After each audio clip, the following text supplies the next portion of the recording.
Welcome to the Building Doctor Show with Jens Johansson.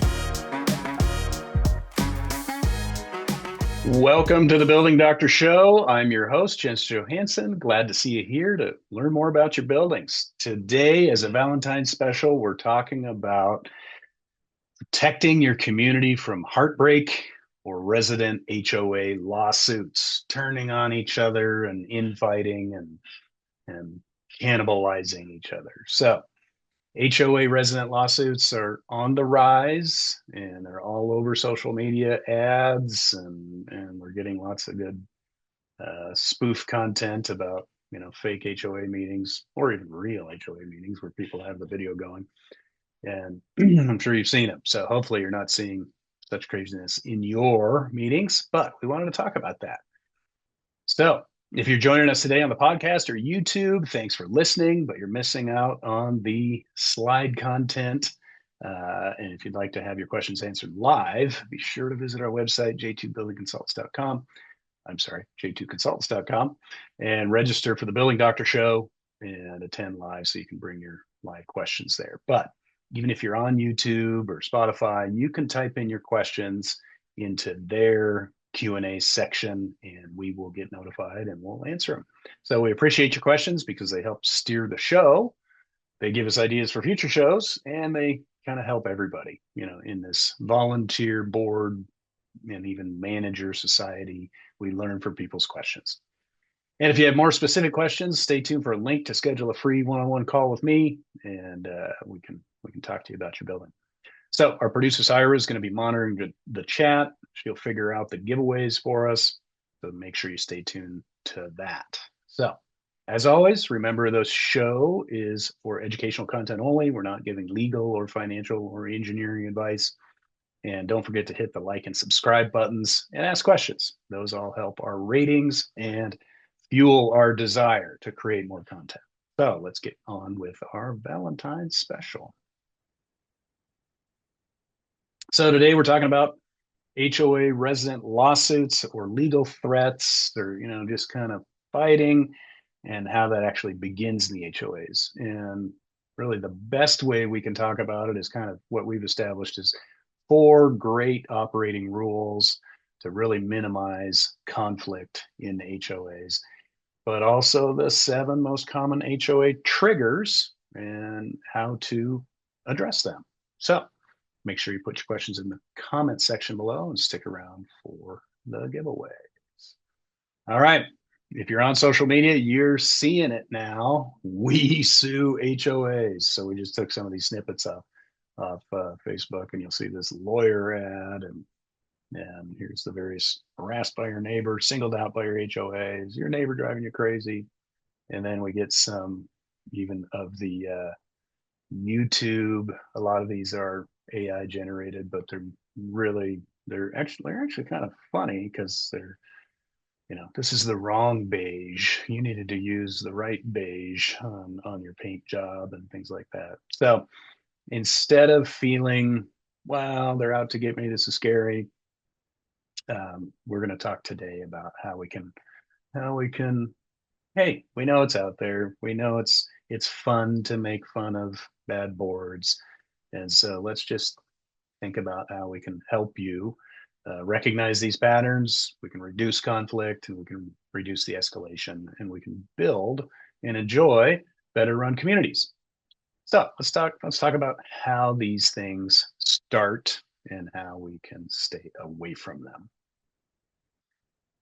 And again, this isn't legal advice. We've worked with thousands of boards and have seen what works and what doesn't.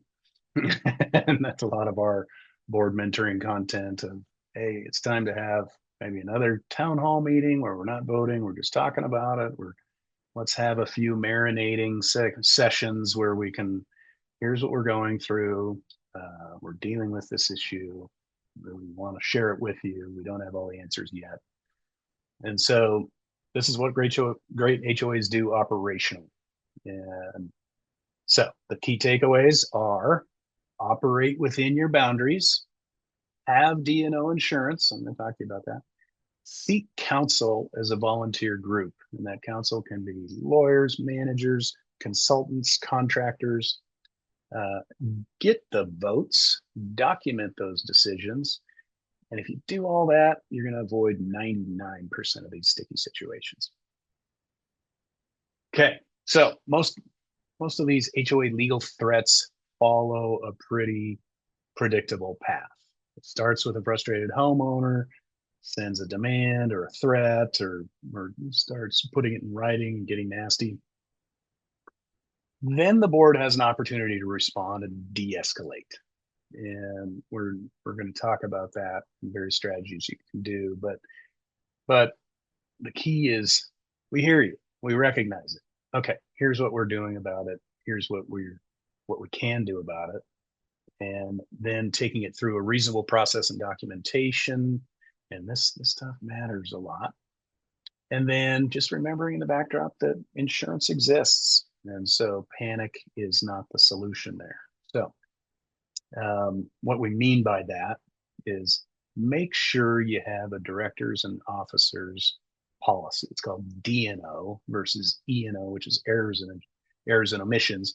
This is directors and officers. It covers the board members carrying out their responsible official duties. And no insurance policy covers fraud or lying or sneakiness or bending or breaking the rules. But if you're operating within your standard, operating on behalf of the HOA, and you have this directors and officers policy, it will protect you.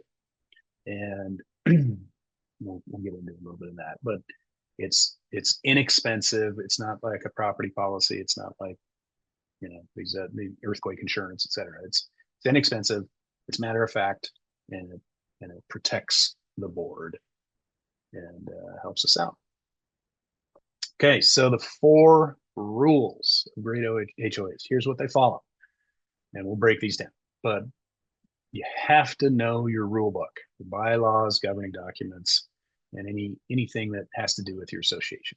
It would be similar to 2 different sports teams. One's playing soccer, one's playing football. And in football, I can touch the ball. In soccer, I can't use my hands except for the goal.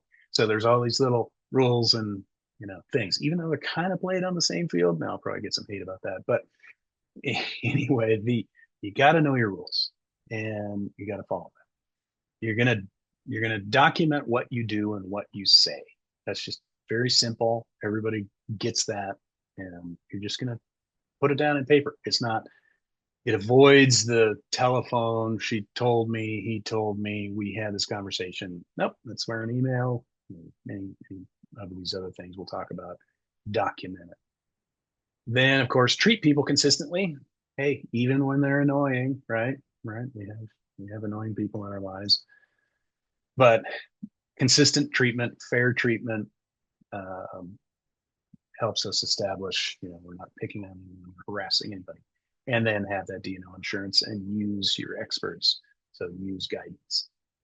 So as we break down rule number 1, know your rules, bylaws, and governing documents. I am not saying great boards have to memorize their documents. That's not it at all. And so back in the olden days when we had a 3-ring binder of here's the things, maybe I have Post-it notes on some of these key pages. Maybe I have highlighted sections. Maybe I create, now I can use chat and search through it. But these are things like understanding who owns the windows. What does maintenance mean? What is a budget? How do if I don't have enough money, how do we do an assessment? How do we notify the residents that there's going to have some vote or something going on in the community? So just kind of understanding that, follow those. So then apply them consistently and intentionally. We're following the rules. Nobody likes the rules, but everybody, we're doing the best we can. We're following the rules.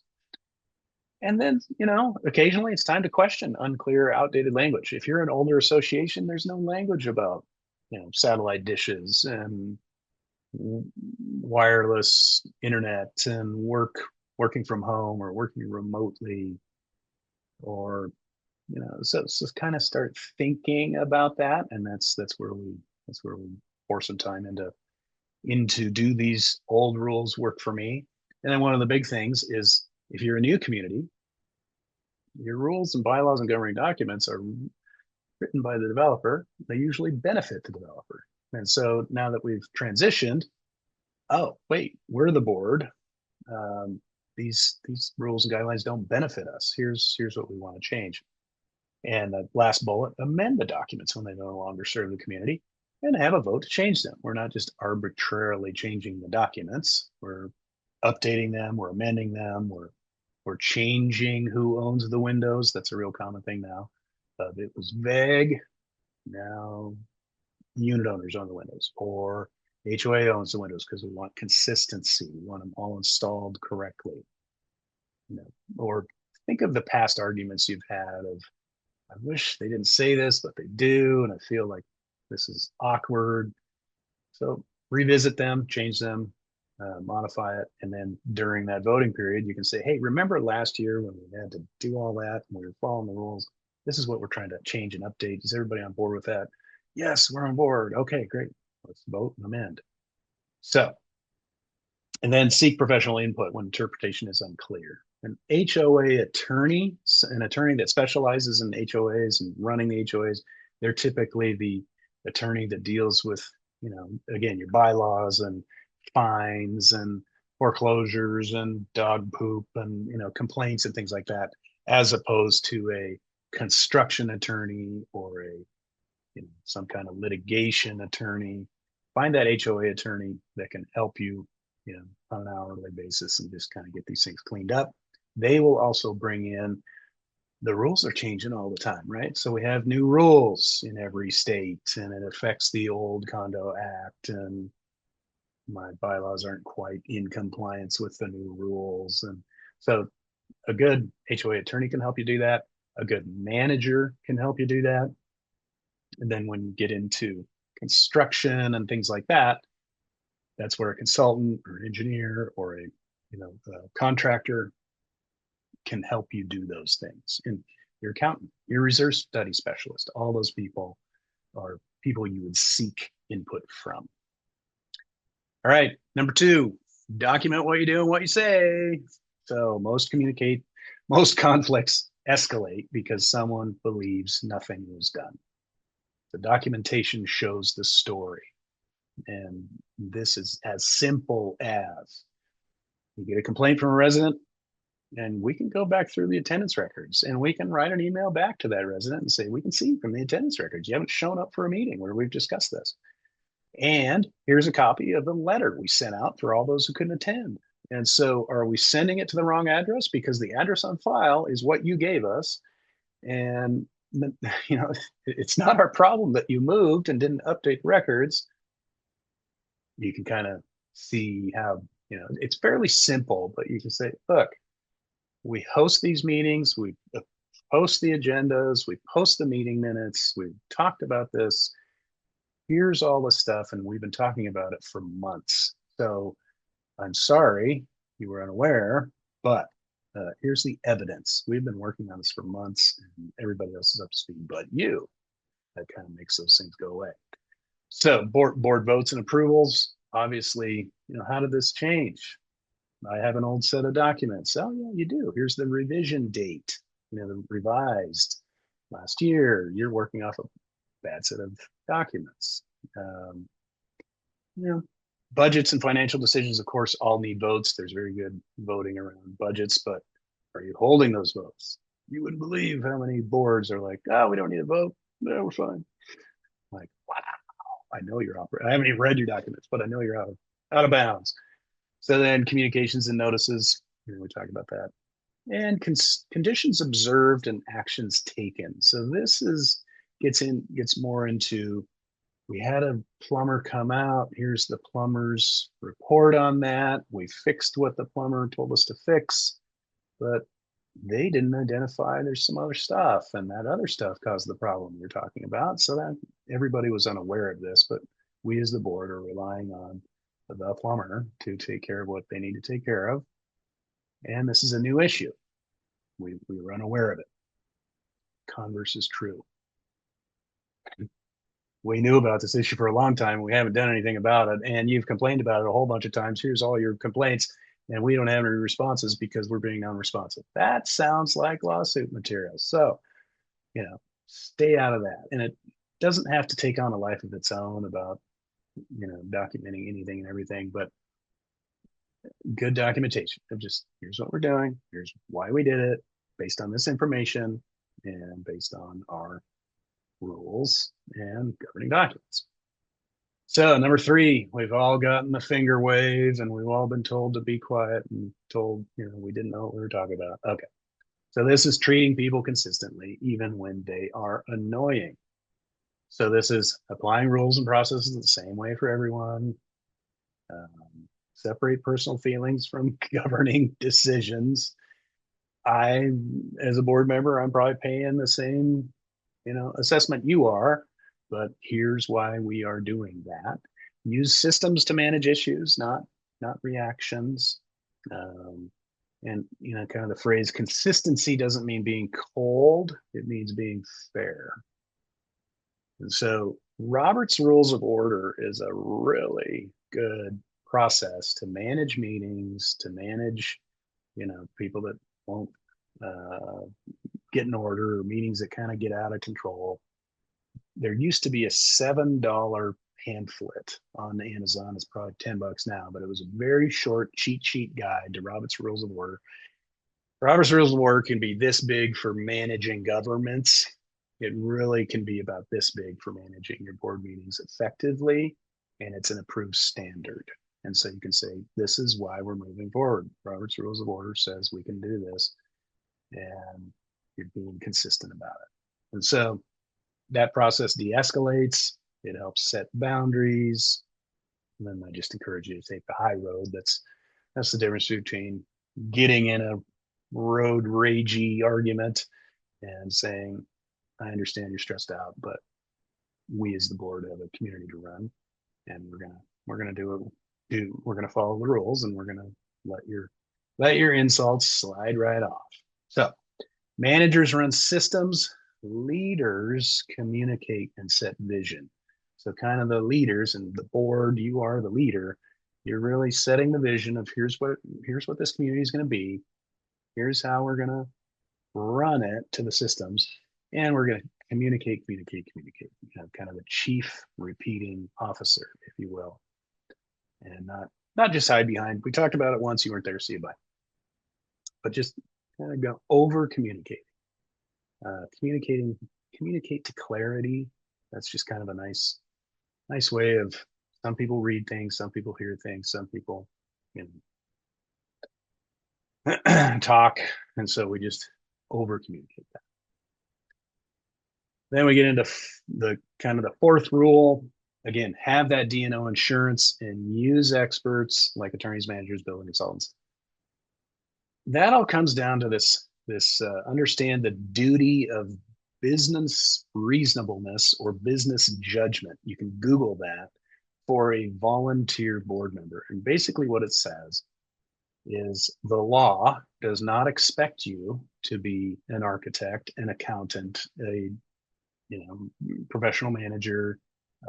It doesn't expect a volunteer to be all those things, but it does expect the business reasonableness to use the systems they have available to them and the rules that they have available to them, and to seek outside counsel and to listen to the outside counsel. So we'll get in, there's some famous big building collapses, relatively recently. We can see from the board meetings, they were ignoring key advice from engineers and contractors, and they've just ignore, put off. Unfortunately, the building falls over. And so just taking business reasonableness, saying, I'm not a paid person, I'm a volunteer, we're working together, we're using the tools and the people and the reasonable routes around us, and we're treating people fair and doing our best, basically. And then as far as experts and professionals, they have licenses, they have experience, and they also have insurance. And so if they're giving you bad advice, they have E&O insurance, which is errors and omissions insurance. And so rely on their policy. If we hired you as the professional to do this, and now we have a problem because of your work. So it's the same with your D&O insurance. Your D&O insurance is great. It provides a lawyer, it provides an expert, it provides all these things for you as a part of your policy. So if it really comes to the lawsuit stage, um, you're protected and you're not having to pay all these fees all of a sudden that weren't in the budget for this issue. So now let's go on to the 7 lawsuit triggers. Here they are. HOA neighborhood treatment, governing document violations, failure to maintain and repair. This is a pretty good one. Common and limited common area disputes. Who's in charge of maintaining the walkway? Who's in charge of maintaining my deck surface? Breach of fiduciary duty, negligence, unreasonableness. These are kind of the 7 triggers, and you can go on any of those lawyer lawsuit ads, and they will give you examples of each one of these. And you can see where you land there. So, trigger number 1, neighborhood treatment. What this looks like: selective enforcement or even harassment of, we only send out parking tickets to that building or those people. Nope, everybody gets a parking ticket if you're parked outside the lines.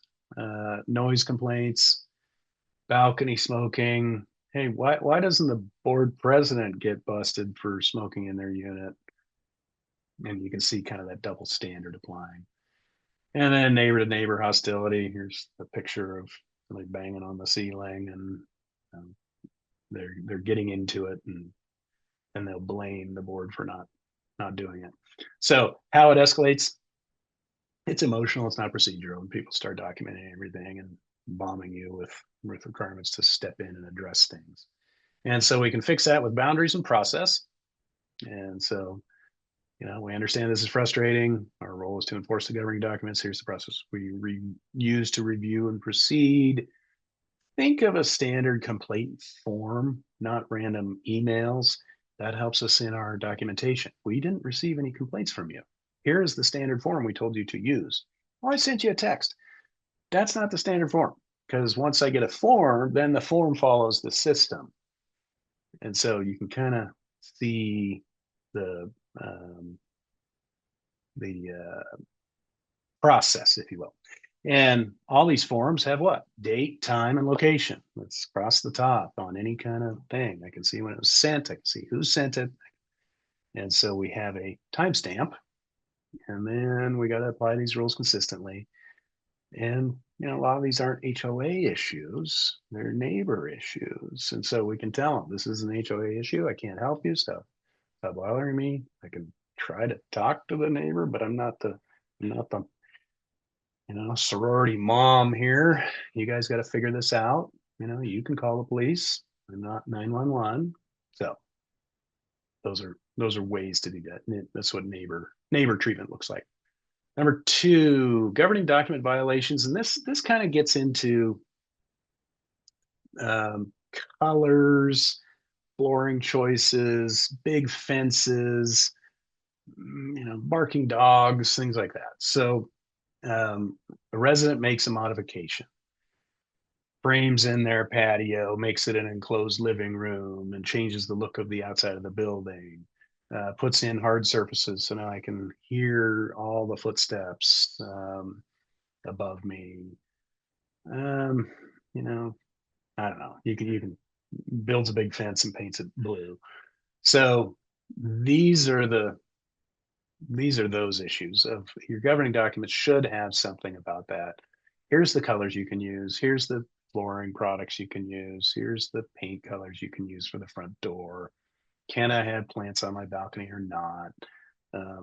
Things like that. And so, again, we're applying it consistently.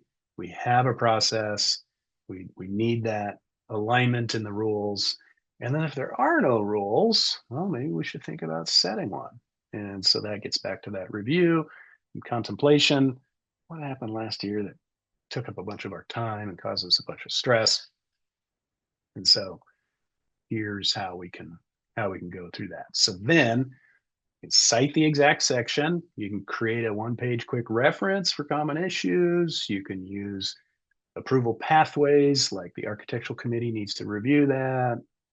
Did you get those steps done? It allows you to train up new board members on basics, kind of a fast onboarding, if you will, for new board members as they come on. And so it's kind of a good way to understand the normal issues. So this governing document violation comes from you reading what the governing documents are. So if you never, oh, just say, and so if you haven't read them, you don't know what you can do or not do. And it helps you explain. So the picture of the little girl wondering, why are you making me do this? Well, it's in the documents, and here it is. All right.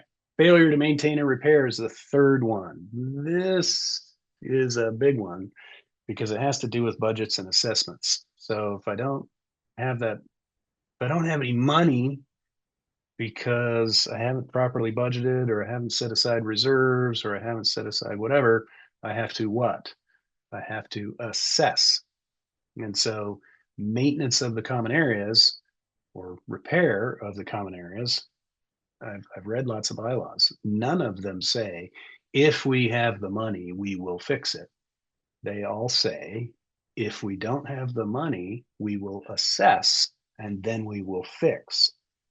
And so working with communities that are they're doing big construction projects, there's actually, nobody wants to pay a big assessment, but there's actually a group of owners, and that group size is growing over the years. It says, wait a second, time out. I moved into a nice place. I want a nice place. Assess me and I will pay my assessment. Let's go. And if you don't, now I'm going to go back against the board and say, look, you need to assess if we need to fix these things.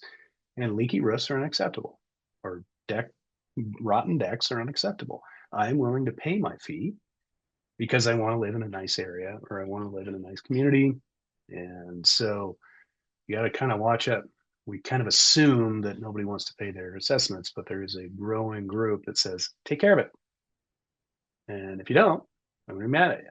So these are leaks and repairs and things like that. So people kind of feeling ignored, they can understand, hey, we're going through a 6-month process. We're suing the developer, fighting with our insurance company, and we'll get those things done. Bear with us a little bit longer. So there, you get a little bit of time because you can talk about that. But bottom line says you got to assess if you don't have the money, and that's how you get the work done. So it's, again, this is communication. And kind of little maintenance procedures. Hey, I reported my leaking roof a week or two ago. What's going on? And okay, we've logged this issue. We've assigned it our maintenance queue. The contractor was 2 weeks out. He's coming, and our goal is to get this done as soon as possible. Okay, the resident understands schedules. They don't understand being ignored. And owner responsibility versus HOA responsibility. This is knowing your bylaws. Who owns the windows? Who owns the rear deck? And so then creating that response timeline standard, keeping a maintenance log, date reported, actions taken, next steps, and that's written documentation. And then using kind of proactive inspections for older properties to get on top of these things. So number 4, common and limited common area disputes. So again, understanding what is what from your documents. Typically, limited common area means I have to go through your unit to get to that. And so a very easy way is your deck on your unit is limited common. It's common because it's part of the association, but it's limited because I'm the only one that can walk through my unit.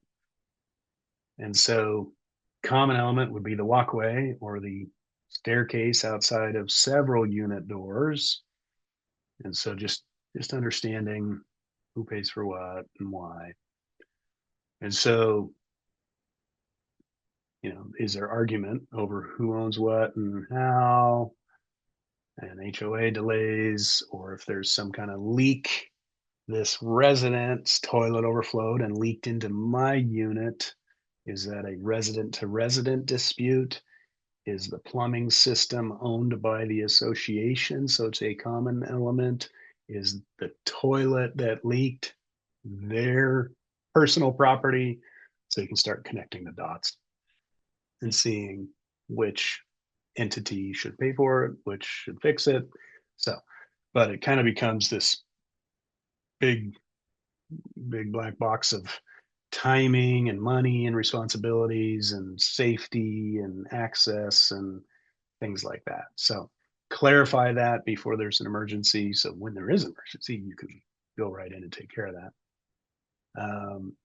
So kind of understanding the difference between those two, identifying them, create a who maintains what chart, distribute that out. Then it's, here's our notice for you to clean your deck, but you haven't cleaned your deck for 4 years, and that rot and that debris and that dirt have caused problems to the building. And now there's building money being paid on it, but we have our documentation where we followed up with you and you didn't do anything. Everybody has a camera on their phone and they can take pictures and kind of just, I'm not trying to be over micromanaging, but everything can have a text, an email, and a photo attached to it, and for very easy documentation.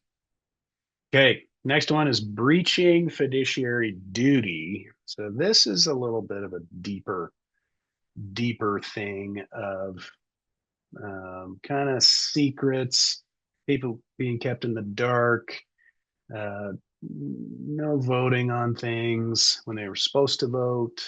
Maybe the treasurer is kind of mishandling some funds. Maybe there's some conflict of interest. Yeah, I'm a board member, but I also own a construction company. And so all of a sudden, my construction company is doing all the repairs out here because, is it kind of insider trading? Does it look and smell like conflict? You kind of want to stay away from that because it's a loss of trust or hypothetical. And in that darkness or lack of communication, we always assume the worst. So these kind of go crazy. But record keeping, transparency, again, following the process so that the people can see the reasoning. And fiduciary duty, yeah, I mean it's money and it's contracts, it's hiring my buddy, or don't worry about it, it'll be fine, taking for Peter to pay Paul. So that stuff, yeah, and it's real. That's a little bit more complicated to prove, but we got to stay on top of that. Okay, negligence. This is just not doing what we're supposed to be doing, or we have rules and we're not following them, or we know the railing's broken and somebody finally gets hurt because of it, or we know the bulbs are all burned out and somebody gets mugged in the dark alley. And okay, so, or we've known about leaks for a long time and those leaks cause more and more and more damage or mold or all sorts of things. So negligence is a big kind of catch-all, and it starts with knowing about stuff and not getting it done, but then it can turn into you knew the rules, you were preaching to all of us about the rules, but you yourself weren't following the rules. So slip and falls are a good one of, hey, it's in our policy to salt the icy walkways and we didn't, and why. And so just kind of understanding safety issues and policies and things like that and how negligence plays into that. So then the seventh one is just unreasonableness. And this is, again, not equally applying rules or to different types of people or to not treating people the same or being unreasonable and not listening to the professional advice that was given or moving too fast. They're appearing to cave to pressure or fear or loud voices. So, um, a reasonable process is always greater than a perfect outcome. Here's what we said we're going to do, and we did it, and it almost turned out right. But unreasonableness is kind of the definition of the opposite of that. So again, practical fixes around that. Communicate early, even when decisions aren't final. Let them know what's going on. Explain why something's being considered, not just what was decided.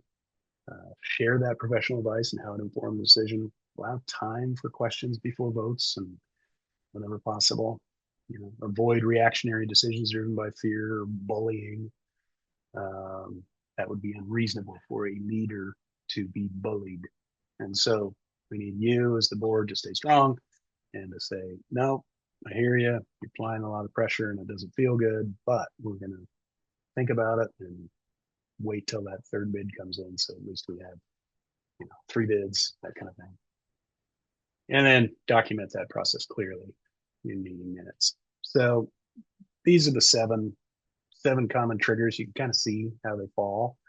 We've talked about systems. If you hadn't read it yet, James Clear, Atomic Habits, kind of his phrase in there is, we don't rise to our goals, we fall to the level of our systems.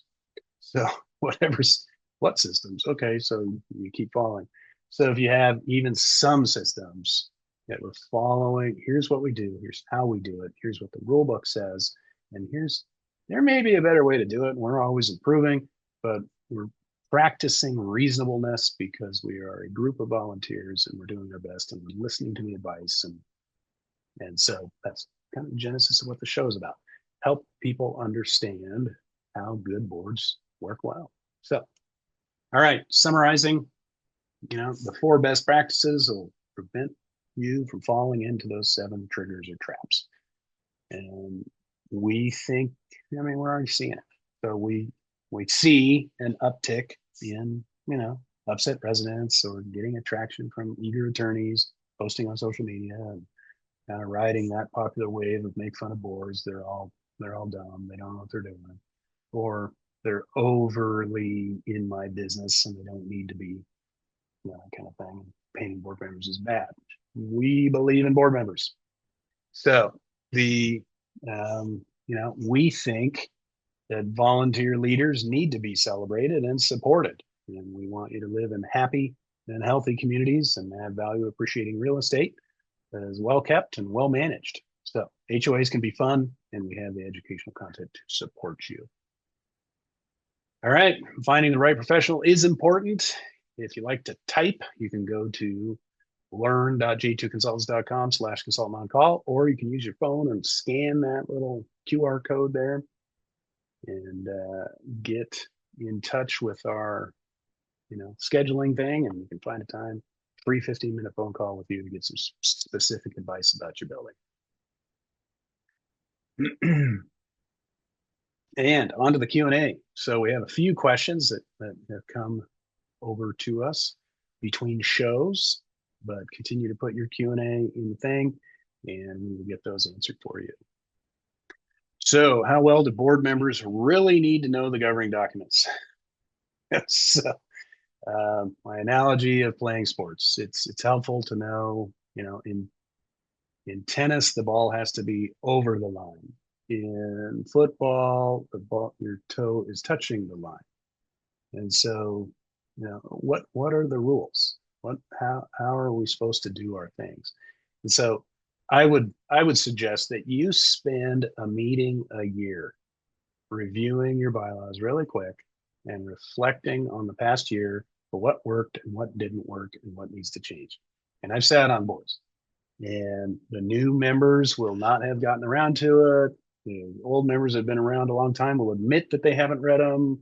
So maybe we just got to go through this real quick, and one person that has the tab pages can say, guys, here's what I've tabbed over the years. Here's the highlights. I need you to read this stuff. I know everybody's busy, but I need you to read this stuff. So again, you don't have to know them verbatim, but helping you quickly get to those spots will really help your management and leadership over the next year. And then now, right, we can load them into chat and ask it questions for further summaries. So let's just scan it in and who owns Windows? Boop, there it is, section 7.2. So I think understanding them, and here's where a good manager really knows how your documents work. The same with a good HOA attorney. And there can be nuances. I've used the windows before.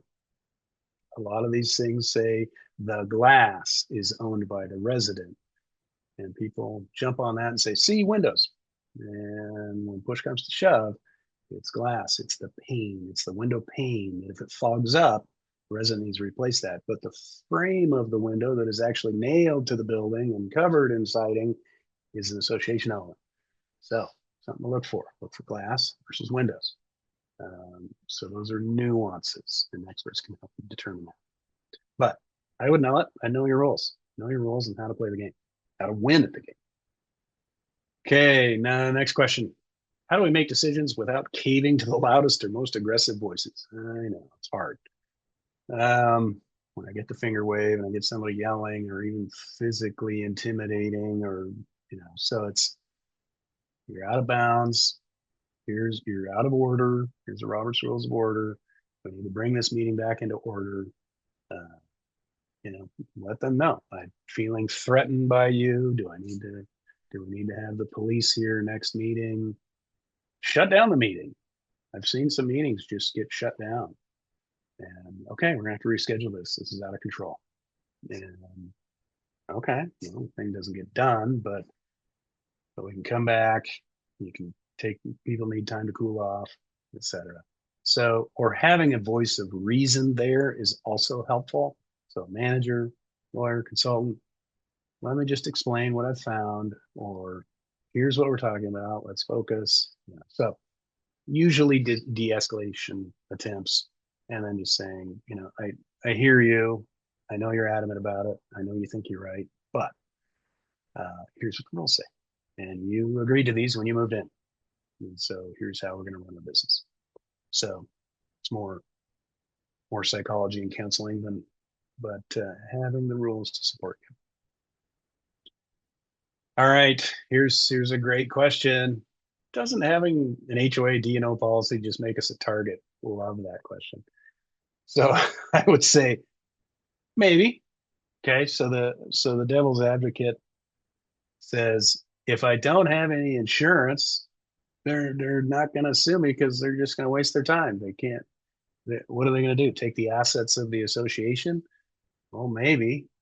You contributed to those reserves for a roof next year. Do you want to lose that? And then the other side of that is if I don't have insurance, I'm going to stay awake at night, thinking about personal liability. So insurance, like I said before, it appoints or provides experts and defense counsel. And here's my free attorney and my free expert. And so we're going to investigate this issue and we're going to talk about your claims. And so it gives you that assurance to say, I'm doing the best I can. And I'm not going to be in target. I'm not going to lose my personal things for some crazy lawsuit. I had D&O insurance. On top of that, we also recommend umbrella insurance personally because umbrella insurance fills in where your various policies drop off. And one of the questions on the umbrella insurance thing is, do you serve on any boards? Yes, no. And so if yes, please explain. And so as a board member, I would want my personal umbrella policy to know that I'm serving on a board. And if anything came through the cracks and tried to land at my feet, I also have whoops, hit the wrong button there. Let's go back to this. Let's see. Try that again. There we go. Okay, look at that. We got back to where we were going.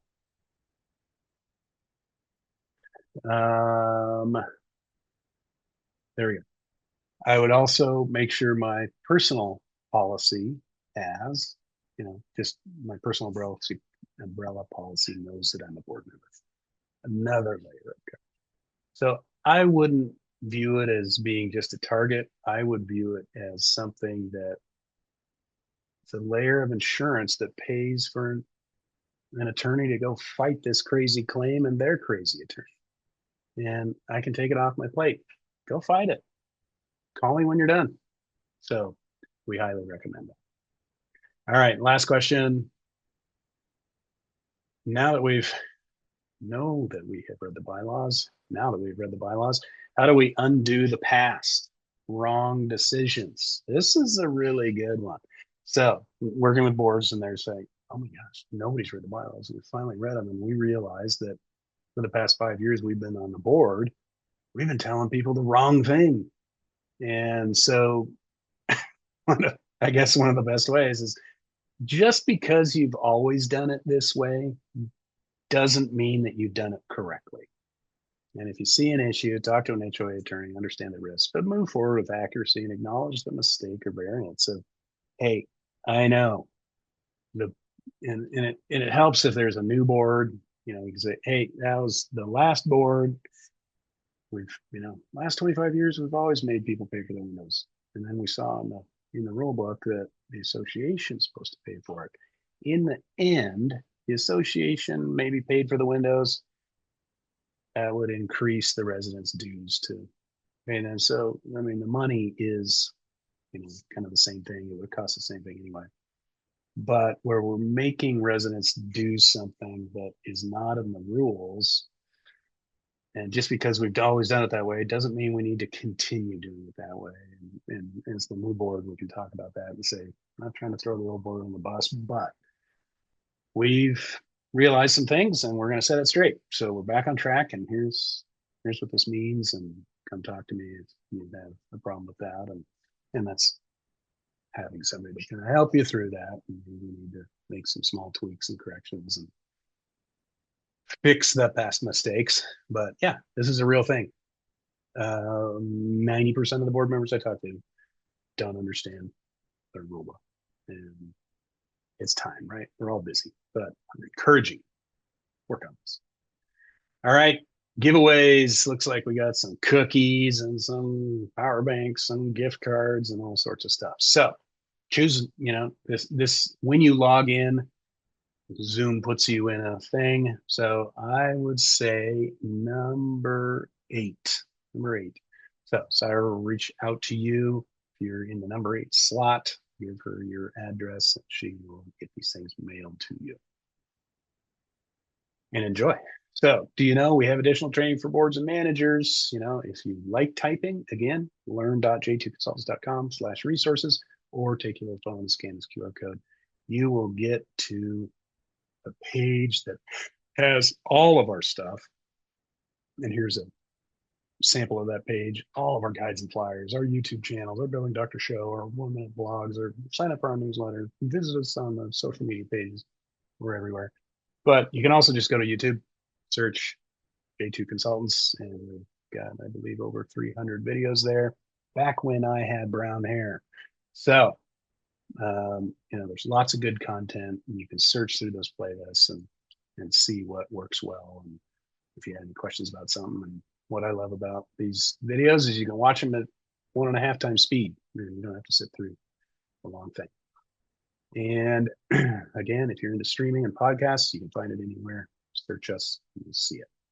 So thanks for tuning in, and see you next month. And we sincerely hope you can stay out of this infighting by following those 4 best practices and just being aware of those 7 triggers and how we just manage this. It's not rocket science, but it's thinking about it before it happens. So best of luck managing your boards. Thanks for watching.